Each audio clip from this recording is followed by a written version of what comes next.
En el año 1212, Europa era un mosaico de reinos enfrentados y sociedades en crisis.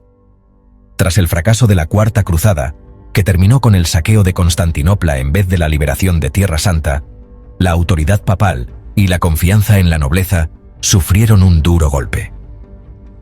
Las ciudades italianas luchaban por el control del comercio, mientras en Francia y Alemania la pobreza y la desigualdad social se acentuaban. Los monasterios y las iglesias, antes centros de esperanza, comenzaban a vaciarse, reflejando la desilusión de la población. Los manuscritos de la época muestran un continente sumido en el desconcierto, donde la fe y el miedo convivían en cada rincón. En la península ibérica, la reconquista alcanzaba un momento decisivo con la batalla de las Navas de Tolosa, donde los reinos cristianos unieron fuerzas para derrotar al poder almohade. Este triunfo alteró el equilibrio político y religioso en la región. Al mismo tiempo, en el norte de Europa, la miseria y la marginación impulsaban el surgimiento de movimientos populares religiosos, como los flagelantes y los grupos de penitentes, que buscaban redención fuera de las estructuras tradicionales de la Iglesia. En este contexto de crisis surgió la llamada Cruzada de los Niños. Sin embargo, lejos de ser una marcha de inocentes, fue protagonizada por los pueri, campesinos sin tierra, jornaleros, siervos y marginados sociales. Estos grupos, empujados por la desesperación y la falta de oportunidades, vieron en la peregrinación una posible salida a su miseria y una forma de protesta contra el orden establecido. El término latino pueri no se refería exclusivamente a niños, sino a personas jóvenes de baja condición social, muchas veces adolescentes o adultos jóvenes. La confusión de los cronistas posteriores alimentó el mito de una cruzada infantil, cuando en realidad fue un fenómeno de exclusión y protesta social, donde los más vulnerables buscaron un lugar en una Europa que los ignoraba. Líderes carismáticos como Esteban de Cloyes en Francia y Nicolás de Colonia en Alemania canalizaron el fervor religioso y la frustración de estas multitudes. Organizaron procesiones y peregrinaciones masivas, que no eran cruzadas armadas, sino expresiones de fe y protesta. Estas marchas recorrieron pueblos y ciudades, mostrando la fuerza de quienes, desde la periferia social, reclamaban ser escuchados en una Europa convulsa. En la primavera de 1212, Europa estaba marcada por la inestabilidad y la desigualdad.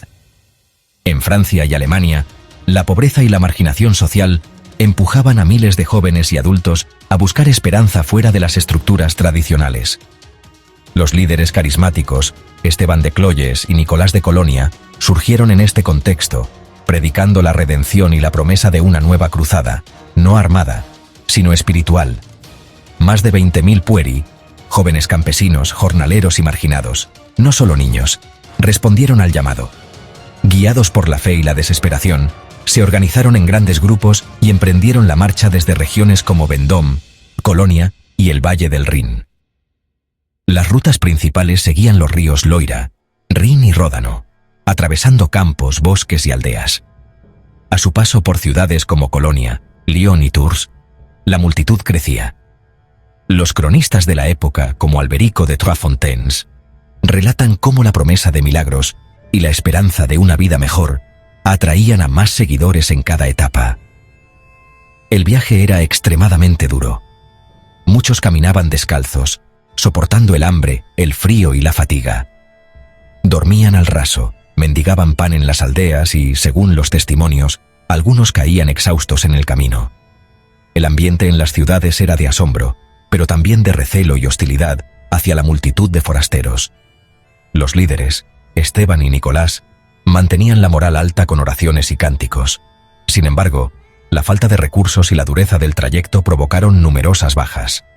Los relatos de la época describen escenas de desesperación y solidaridad entre los peregrinos. Tras semanas de marcha, los pueri cruzaron los Alpes por pasos peligrosos como el Mont Cenis y el Gran San Bernardo. El cruce fue especialmente difícil.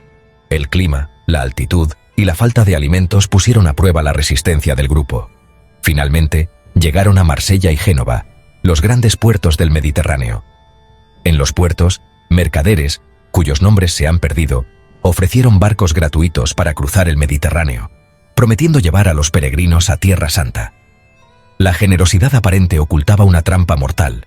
Los barcos no estaban destinados a la salvación, sino a la explotación.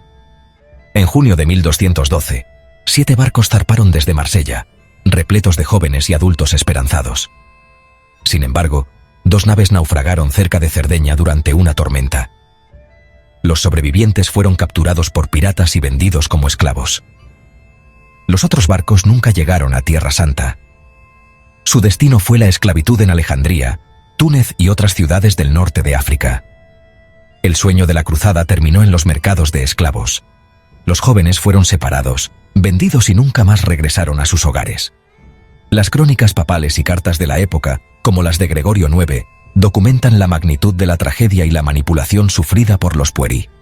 Durante siglos, la historia fue distorsionada como una cruzada de inocencia infantil. Hoy, gracias a los documentos originales, sabemos que fue una tragedia de marginados, víctimas de la manipulación y la codicia. La voz de los pueri resuena aún en las cartas y crónicas que sobrevivieron al olvido, recordándonos la importancia de la memoria histórica. La llamada Cruzada de los Niños ha sido objeto de una profunda revisión por parte de la historiografía moderna. Historiadores como Gary Dixon afirman: la leyenda de la cruzada infantil es un mito romántico, no un hecho histórico. Peter Reitz, por su parte, analizó las crónicas originales y concluyó que la mayoría de los participantes no eran niños, sino jóvenes marginados. Estas investigaciones han desmontado la visión tradicional y nos invitan a mirar las fuentes con espíritu crítico. Las fuentes originales, como las crónicas de Alberico de Troyes-Fontaines y Guillermo de Tiro, muestran que la historia fue reinterpretada y adornada con el paso de los siglos. Los documentos revelan que la supuesta cruzada fue, en realidad, una serie de movimientos sociales de jóvenes pobres y marginados, conocidos como pueri, que buscaban esperanza en una Europa convulsa. Sin embargo, durante el siglo XIX, el arte y la literatura, influenciados por el romanticismo, popularizaron la imagen de niños inocentes marchando hacia Jerusalén. Pinturas como la de Gustave Doré y novelas históricas de autores como Marcel Schwob y Bertolt Brecht reforzaron la leyenda, alejándose de la realidad documentada y alimentando el imaginario colectivo europeo. Estas obras distorsionaron la memoria histórica, presentando la cruzada como una epopeya de inocencia y sacrificio. La voz de los verdaderos protagonistas, jóvenes pobres y marginados, fue silenciada por siglos de relatos idealizados. La investigación actual compara los relatos legendarios con los documentos originales y evidencia las contradicciones. Por ejemplo, cartas papales y registros municipales muestran que muchos de los llamados niños eran en realidad adolescentes o adultos jóvenes en busca de trabajo y dignidad. Así, la historiografía moderna desmonta los mitos y recupera la verdad. Comprender cómo la historia fue manipulada nos ayuda a reflexionar sobre el poder de los relatos y la importancia de escuchar a quienes fueron silenciados. Solo así la memoria histórica puede convertirse en un acto de justicia social y en una lección para el presente.